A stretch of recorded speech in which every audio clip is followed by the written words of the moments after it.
Welcome to the Flymen Fishing Show, where we talk fly fishing, fly tying, and everything in between. I'm your host, Scotty Davis. There it is. There we go. Driving down the highway. I'm parked now. Nice. Dude, I don't know how to use any kind of technology, so yeah, I'm learning. These were my first Zoom calls ever, so. Awesome. Yeah, man. What's new? Dude, just chilling. Just been running around this morning, get some stuff done, and about to do some work after I talk to you. Nice. That was a good event you had the other day. Yeah, you had a good time? Oh man, it was great. Barbecue awesome. and free beer. How could I have a bad time? Yeah. I figure that's the easiest way to get people to show up for an event. Yeah. You lure them in with free stuff, especially alcohol. I don't know how the barbecue worked with all the vegans in West Asheville, but we didn't invite them anyway, did you? No, I mean, I don't try too hard to. When it comes to food, I'm not gonna go out of my way to take meat out of anything. Yeah, well, that was good, man. Well, we're talking today with Danny Reed. For those of y'all that don't know him, the mastermind behind Crooked Creek Holler, and hell of a guy and tattoo artist. Was that your first party at the store? The new shop? That was the first event. I mean, our grand opening, like the day we opened, it was pretty busy, but this is our first event because we opened the store in November.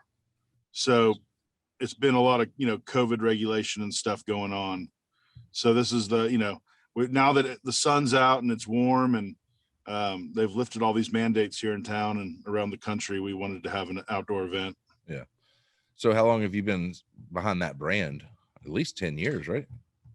I'd say we're pushing 8 years right now. 8? Nice. Yeah. So I would say, I'm trying to think. I think it's been 8 years since I made the first sticker and t-shirt. And then it was always just online. Right. And then a few years ago, I sold it through Hunter Banks and had all my stuff in there on display. And then since November, it's just been in the store only. Nice. Yeah, that's a cool concept. It's a lot of your stuff and a lot of other kind of cool stuff that people like us would be into. Yeah, it's I work with I'm trying to find a good way to hold this damn phone. I try to do about 70% of the work, 75% of the work artistically, and then I hire friends to do other stuff on the shirts and the logos and whatnot. Yeah, just honestly, it's too much with work and everything else to do every bit of design work. Yeah, I just can't get it done. So I started reaching out to buddies, mostly other people that fish too, or people that have some sort of tie into the outdoors and stuff, who are also artists, and asking them to do stuff as well. Like the hat you're wearing, my buddy Dan Santoro designed, and he's a tattooer and a big angler from New York and Pennsylvania. Nice. This hat looks just like my new dog, and he acts just like that too. I was like, I gotta have it. Yeah, that's been a popular one, man. Everyone loves Dan's artwork, and the Hellbender too. That's a really good one. Yeah, man. I just it's the Hellbender's always been just a kind of a myth around the mountains around here. I mean, we all know they exist, but not everyone's seen them. And when you tell people about them, they think you're making it up. Right. But, it's the largest salamander in North America and the third largest in the world. And they're, endangered, just really, really cool critters. So we'd been talking a long time about trying to design a hat to kind of represent that. Yeah. Have you seen a lot of them yourself? I've only seen one ever in the wild. Nice. That was around North Carolina? Yeah, that was in Brevard. Nice. Might be your spirit animal. Yeah, I mean they're pretty amazing, dude. They're almost hard to recognize, because they kind of just look like a long turd, right? they're like brown and gray, and they're pretty crazy looking, but yeah, they're just an awesome little animal. Yeah. So you designed that one? I did. Hellbender. Yeah. So the River Critter series, I got more coming out this summer, but the first ones were a frog, a turtle, and the Hellbender. Nice. And then I got a few other critters coming out this summer, and we're going to kind of continue with just different animals you might see on the river fishing, or even not necessarily on the river, on the lake, on the salt flats, wherever, but like and kind of bringing in non-aquatic, non-fish species, kind of into the brand that are still like kind of cool critters that you see.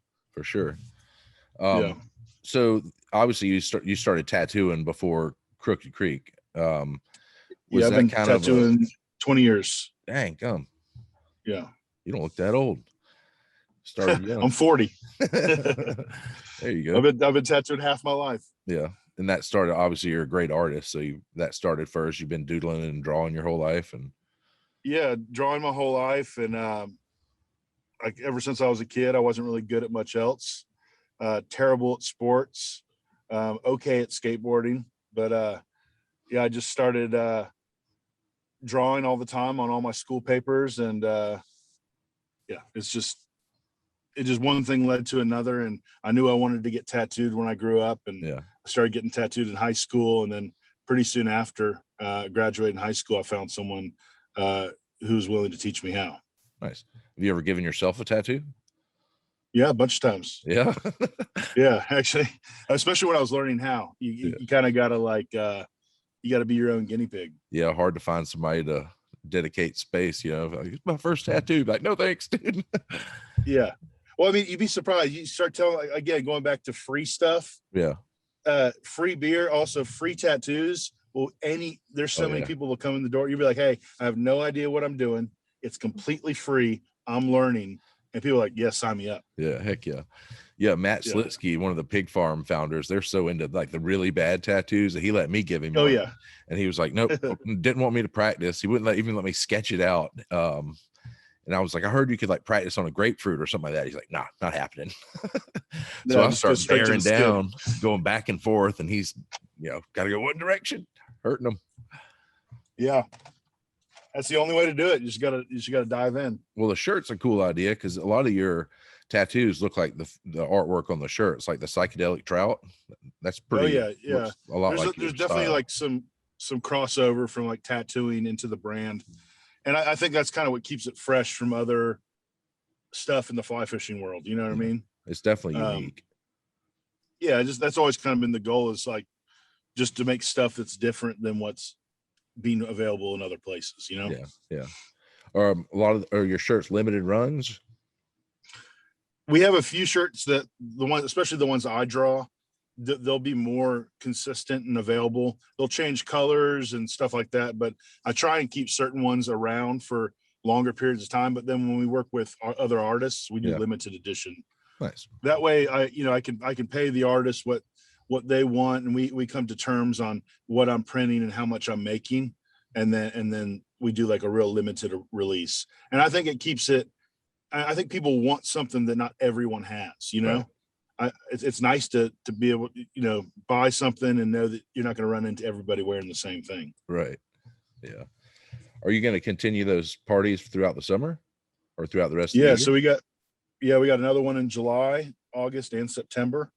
And they'll all be kind of the same vibe. It'll be Southern culture on the fly, doing barbecue or some sort of like grilled and smoked meats. We'll have some sort of guest at every one of them, kind of just whether they're doing a little talk or just there to kind of demo stuff. And then we'll do free beer with a local brewery. Nice. So that's the summer sessions that we're planning. So 4 of those, and then moving into fall and winter, we're going to be doing maybe, I don't know, as it gets colder, start kind of forming into some different events, outdoor movies at the shop, projected up on the wall, some fly tying nights, just like basically once a month, trying to get everyone in the fly fishing community and the fishing community in general just involved. Yeah. I think there's a lot of people that fish around here, and we're just trying to like create a place where everyone can kind of gather and have a good time, and also not have to spend any money, just a free event. Yeah. It was definitely real laid back. That parking spot, is that where you're going to do the movies in that little covered area? Yeah, exactly. We'll set up chairs. I mean, it'll be really comfortable. So if we get bad weather or anything, it's nice to have a full covered area. Yeah. Well, I don't think about that, the mountains being hot, but it got pretty warm up there on Saturday, standing in the sun. It was surprisingly warm. Yeah. It was, I think it was about 90 degrees at the peak. Yeah. Dang. Too hot for me. Yeah. That's mountain. That's not mountain weather. No, that was uncommonly hot for this time of year. Yeah. So you had Cam from the Fiberglass Manifesto casting rods. Like, Yeah. you had a lot of people interested in that. Oh man, yeah. Like Cameron and I met probably, I don't know, 7 years ago. It's been a long time. I met him right after I started the company, and he's just always been a huge help and just kind of endorsed everything I do. He's just one of those guys, you know, he knows everybody. Yeah. He loves to introduce people to each other. He's one of my favorite people in the fishing industry, just because he's the middleman for all things. Right. And he brings people together. He just, he's great, man. He is. So he was the first person we wanted to ask, because he's been so helpful to me and the company. And he brought a ton of rods. People cast them all day long. You got a lot of people stoked on fiberglass. Yeah, you sell it. You're selling a few fiberglass rods, right? We do. That's the only, one of the only things we sell are rods made by Shane Gray from Gray Wolf Rods. I've been buying glass rods from him personally for years now, and Cameron introduced us. And so when I was opening the store, I knew that no one else around really carried fiberglass stuff. So I didn't really want to step on the toes of any other fly shops, and I wanted to have something really unique. So I figured we'd carry custom glass rods, and that way it's just you know, it's bringing something else to the table that other people aren't doing. Right. Yeah, your fly selection was like that too. Your musky ball is pretty damn impressive. Yeah, just streamers only. You know, Yeah. I mean, our friends at Hunter Banks down the road, they're good friends of ours, and they're awesome people, and they cover everything you could think of for trout, all the nymphs, all the dry flies, and we just wanted to only carry stuff that they didn't really focus on. Yeah. So we we carry like the Flymen, Blaine chocolate, all those changers, everything that you guys offer, and then we have a bunch of custom tied musky flies. Who did those? And I just local guy up there. We got let's see, Weights and Measures out of Minneapolis. He's doing a bunch of our musky flies. Kyle Burnett out of Burnsville from Southern Drifters, and then Nate Hensley. He's another local guy from Weaverville, and he's doing some big like custom flies as well. His company's Wild Man Flies. Nice. Yeah, those ones on he's the bottom. super fishy dude. So just between those three guys, for the bigger flies, and then we also have Angler's Choice flies out of Smyrna Beach. Yeah. So Mike's fly, Mike from down there. So he's we have a big selection of his stuff for trout and bass as well. Yeah, that's those things are so impressive. Those big musky flies.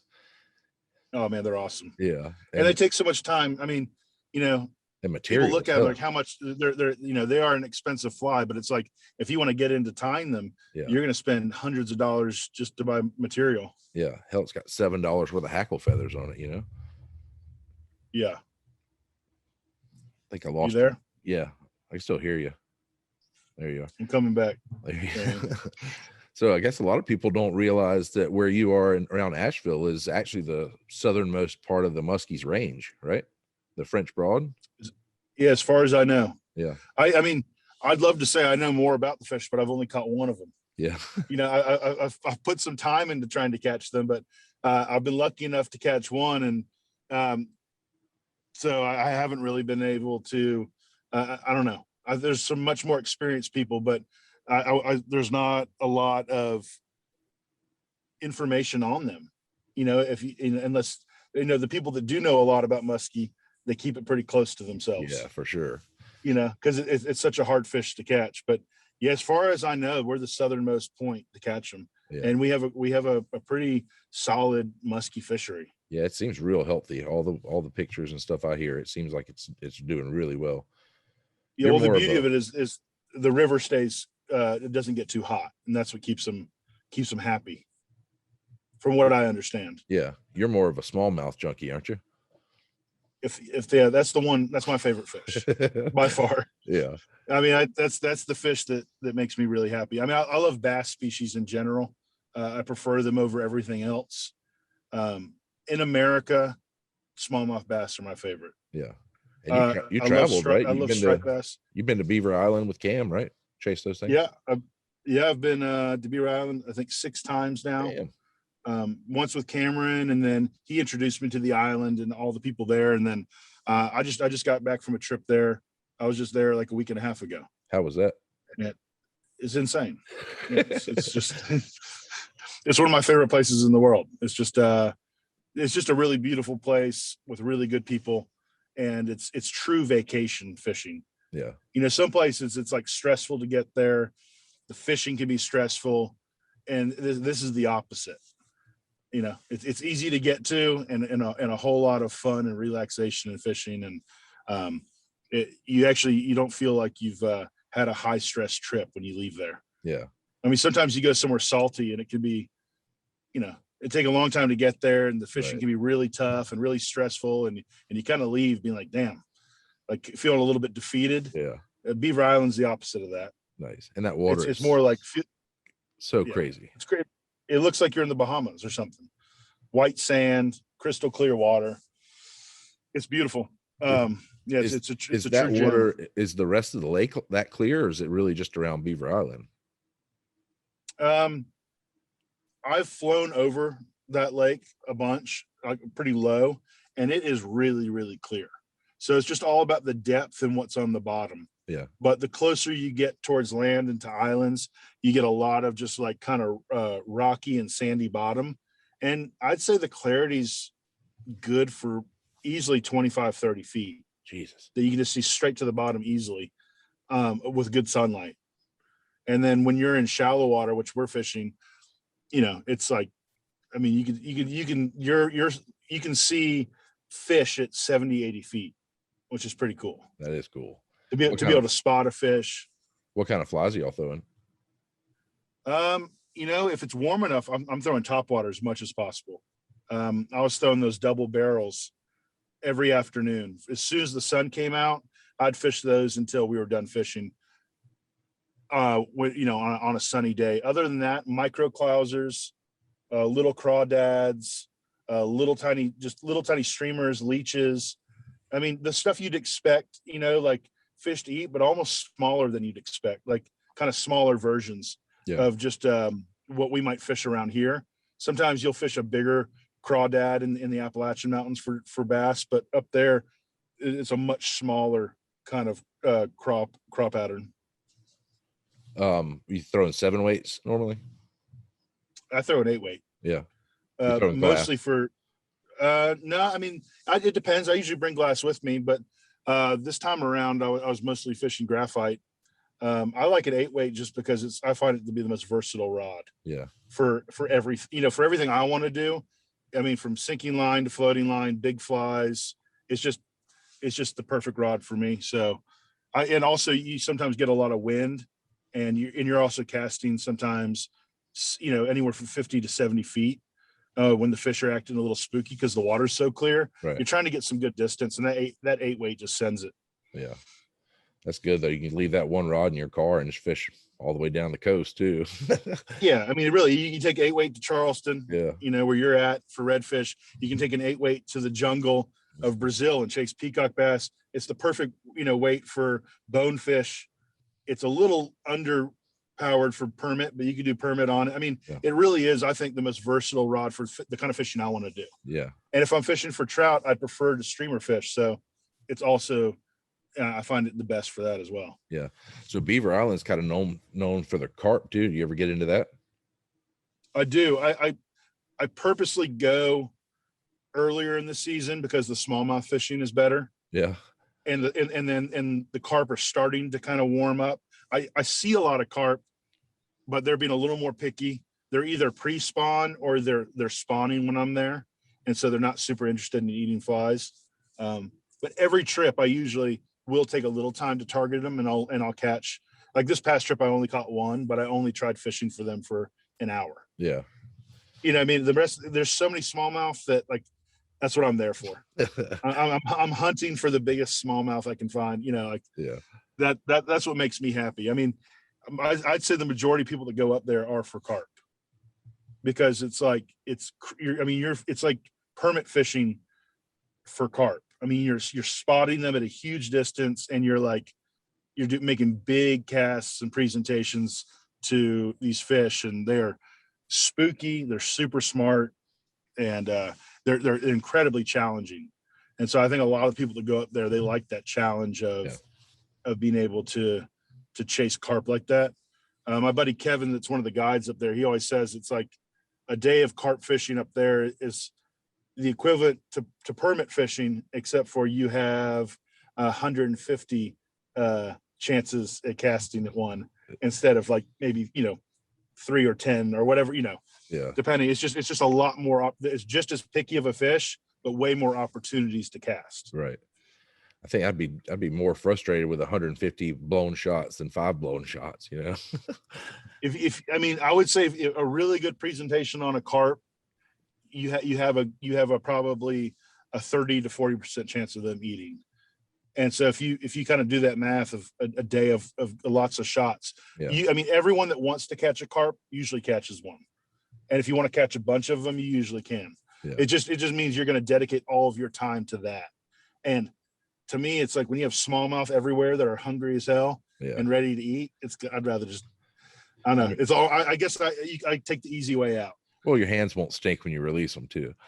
Yeah, for sure. I mean, but it's it just depends on what you're into. I mean, carp are obviously an amazing species, but I got 1 week out of the year I get to go up there. I'm going to catch as many smallmouth as possible. Yeah, and they're bigger average than where you are.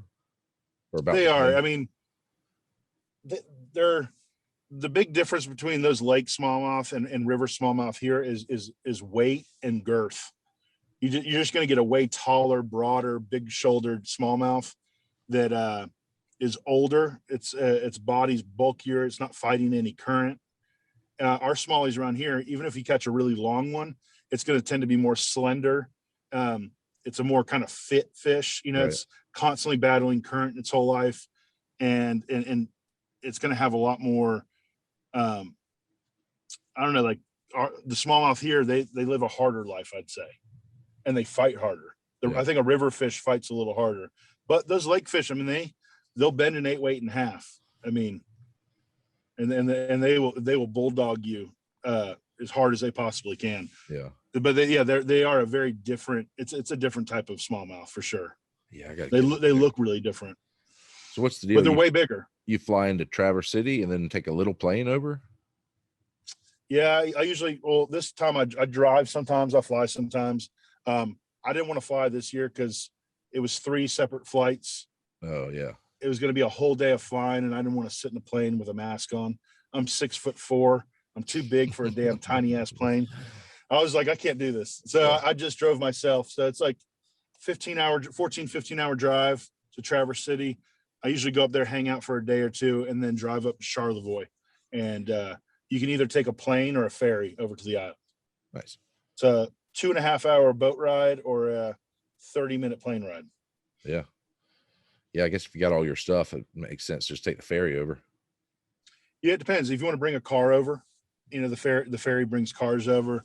So it just depends on what you want to do. I mean, if I'm driving, I pack pretty heavy, just so I bring everything I could ever think of. I bring tons of alcohol, all kinds of shit to just bring up to friends and stuff. But yeah, so this year we took the ferries just so we could haul as much stuff over as possible. That's awesome. You said something earlier about Peacock. You spent a little time in the Amazon, didn't you? Yeah, I've been down to the Brazilian Amazon, I think 4 times now. Damn, didn't realize you. And I'm going again early next year. So the Peacock Bass are a close second to the smallmouth. Oh, by far, yeah. They do everything a smallmouth does and more. Bigger and harder. They're bigger. They fight harder. They T-bone flies. They jump and rattle like a tarpon. I mean, they are the most aggressive, pissed off fish. One of the only fish I know that you can hit them with a fly, miss them, and it casts right back to them, and they want to eat it even more the second or third time. Yeah. Like they don't spook. They just, they are super angry fish. And that's what it makes it so much fun. We like that. Yeah. I remember as a kid, like my granddad got me a subscription to like Field and Stream or Outdoor Life, but I remember this sentence verbatim, and I had probably just learned to read, but it was an article about the Brazilian peacocks, and it said, imagine dropping a television out of an airplane. And that's where they compared the topwater strike to. And since then, I've just been dying to do that. It's absolutely absurd. I will have to say I've never caught one on top water. As much as I've wanted to, we just haven't gotten into a situation where they were doing that, whether it was water levels or whatever. But I mean, I've had days down there that were just absurd. Yeah. I mean, sometimes, and it's like, you know, sometimes you get into a pod of these fish, and you every cast is a fish, and you got two guys both fishing at the same time, and you're just doubling up over and over again. And you might each catch 25 fish in an hour. Damn. You know, 50 fish to the boat, but then it's nothing. Right. And it's just shut off. So it's finding them sometimes can be tricky, but once you get into them, it tends to stay pretty damn good. Are you going to the same place every time? I go to the same area. Yeah. We go with Nomadic Waters. Michael Williams out of the Atlanta area. It's his company.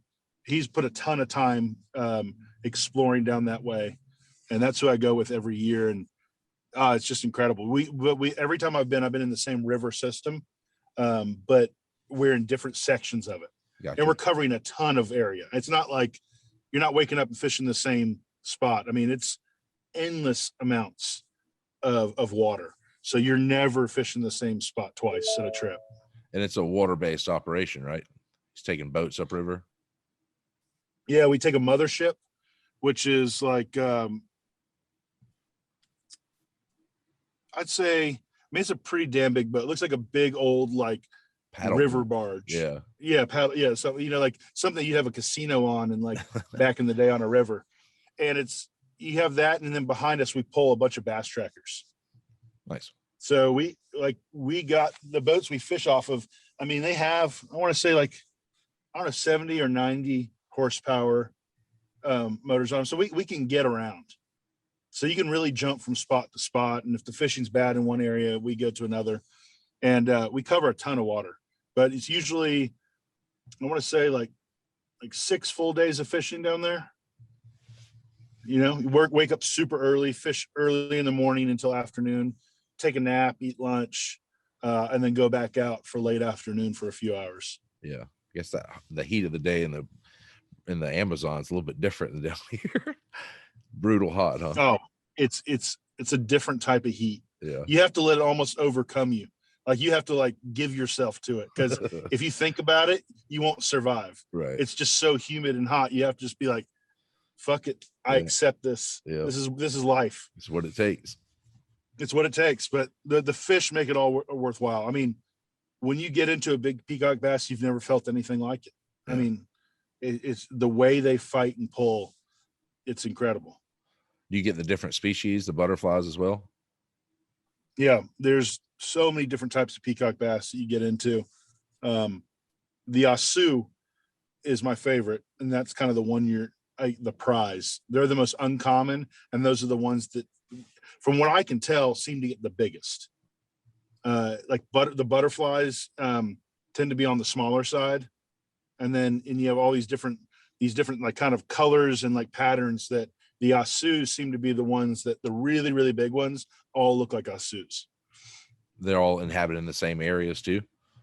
They are. Yeah. But I mean, there's so little known about those fish overall. Like they don't actually know how many species there are there, because it's just so much untouched area. But I know there's at least like, I want to say 12 or 13 known types of peacock bass. Really? Yeah. And I could be wrong. I think even more than that, but that I can think of, like from looking at charts and stuff and pictures, I know there's just a ton of different types, and they don't quite know if certain ones are breeding with others and forming new kind of colorways or what it is. So it's kind of hard to say. Yeah. Like, I don't know how much science is really there as far as what they 100% know, but every fish you catch is so different from the last, you know? Yeah. but you'll start to find these patterns that are similar within different ones. And you'll notice that like the butterflies, which are super pretty, they're always small. And then in the middle, you have the paca, which have like the white spot. They're more gray, grayish colored. They have like white spots all over them. And those are named after these like little rodents, like these crazy like rodents they have in the jungle called paca. They basically look like a giant mix between a rat and a baby fawn deer. Really? Yeah. So like, then they have like these white spots all over them. So that they're named after that. And then the asu are like the ones that have like the black bars on the side, right? And they're like are more orange and red and brown. And those tend to be the ones that get just huge. That's kind of your classic looking peacock color, right? Yeah. The classic looking the barred. Totally. What other fish are y'all catching down there? There's wolffish, which are really cool, really toothy looking, ugly fish. Arrowana, or as people down there call it, Arrowana, dragonfish. They basically look like a small arapaima. So they have that kind of dragon-like body. Yeah. And like that, you know, and almost like that weird kind of bottom jaw that comes up at a weird angle. And there are a bunch of those. Those will eat like dry flies in top water. They get really big too. They can get really big, right? Yeah, they can get really big too. I mean, like nowhere close to an arapaima, but yeah, they get big. And then there is arapaima down there too, but not a ton where we're fishing. So no one's really trying to look for them and target those. Those tend to be a fish that, like, if you're going to go down there and fish for them, that's what your focus is going to be, is just on those. Yeah. Oh, and also giant catfish. But those tend to only eat like bait. Like I don't know many people that have caught like the giant catfish on the fly. Like the red tails and shovel heads and things. Those are crazy looking. They're crazy. Yeah. I had one, I bought one from a pet store and put it in a fish tank, and it ate everything, even the bigger fish. It was like, wow, you're the only one left after one night. Where did all that go? That's amazing. Yeah. Yeah. I mean, the guides, you know, they'll sometimes fish those catfish in the evening, and, you know, but they'll throw like cut bait, you know, and just some food or like a piece of meat or something, and let it sink to the bottom and just wait, you know. Are they eating them? I mean, I know that most of them, everything we do down there gets released, but every once in a while, if something hooks too deep or something, we will eat some fish. Legally, we're allowed to each have kill one fish for the time we're there, but where we're fishing is pretty protected. Yeah. So, but yeah, I have eaten peacock and stuff, but it's only been because it was just a bad hook, right? And the fish was going to die, so we ate it. Yeah. Pretty tasty. About like a bass. It's okay. Yeah. It's not. Yeah. It's flaky white fish. Yeah. But you know, I mean, it's not my favorite thing. But it's pretty cool to sit on the bank of the river in the jungle and eat some fish and rice on a little fire that we made, and just I don't know. It's just in the moment. It's pretty amazing. Yeah, that sounds cool as shit. You're going back this summer, you said? Well, it keeps getting canceled because of COVID. It's really sucked. Like Brazil's had some of the biggest issues anywhere in the world with just the virus, and then they started basically canceling all the flights down there out of Miami, which has made it really difficult. So it's looking now like we're going to go in February. So usually I go in the fall, like in their dry season when it's real low water. Yeah. October, November time, but I think this year we're going to probably go down to a different area, and it's going to be in February, but all that's still kind of being planned out right now. Yeah. And that's in the Amazon basin, or is it Rio Negro, or? So it's kind of hard to describe. We fly into Manaus, which is at the confluence of both rivers. And then we fly north from there in a smaller plane and land in a village, like on like a straight up like dirt strip, way sketchy, really awesome, like total adventure style. Yeah. And then we take a bus to our mothership, and then we ride the mothership all day. So probably like 16 hours of travel on the boat, but you're asleep for most of it. Yeah. And when you wake up, we're there. We're in the place we're fishing, and then we'll fish, fish every day. And then within the boat moves at night while we sleep. Nice. And that way you're kind of constantly covering new water every day when you wake up. Yeah. I just keep thinking of that Jeremy Wade show. I think River Monsters was that the name of his show? River Monsters. Did you ever see the one where they were in Brazil and the plane crashed? The plane's going down in the jungle, and the cameraman gets his camera out and starts recording the whole thing, and the plane's going down. The next thing you see is them all floating up, gas cans and all the luggage is floating. They're in waist deep water, standing in the middle of the jungle. They all survived, man. Holy shit. Crazy. That's fucking nuts. I would be scared to death standing waist deep in the jungle after a plane wreck. Damn. Yeah, it was nuts. Yeah, man. That's wild. Got any other trips planned? That is, I don't know. I mean, I think that's it. Like, usually I have a bunch of stuff pre-planned every year, and it's just been, everything kind of fell apart. I'm gonna definitely try and make it down to Louisiana for redfish this year, which I didn't do last year, and I usually do that a few times a year. I'm gonna definitely try and make it back down to Charleston and do some fishing. I just bought a boat, so I'm gonna try and do a lot of fishing around here. Yeah, then did you put it in on Sunday? You said you hadn't even got it wet yet. No, I haven't got it wet yet. I got back in, I picked it up, got home, and immediately have worked every single day. So my plan is to get it out this week. Hell yeah. Yeah, you'll have to bring that boat down to Charleston. I know, man. You're saying I'm gonna buy a prop for it and just throw it on there. Yeah, that would work great. That jet down here gets a little squirrely. Yeah. Everyone says don't put a jet in salt water. Yeah. Plus, if you're running shallow, it's gonna suck all that junk up in there too. Yeah. But I don't think it's that expensive. I want to say it's around $1,000, if not less, just to do it. I'll look into it. I'm pretty excited to learn how to use this thing. Yeah. I had a towee a few years back, but I've never had this is like a real boat. Yeah. You know? Yeah. Did you sell your towee? I did. A few years ago to buy a house. I needed some extra money. So I was like, it was the easiest thing for me to sell at the moment that I knew I could make money, right then and there. Yeah. That's such a cool little boat for one. Oh man, it's awesome. Yeah.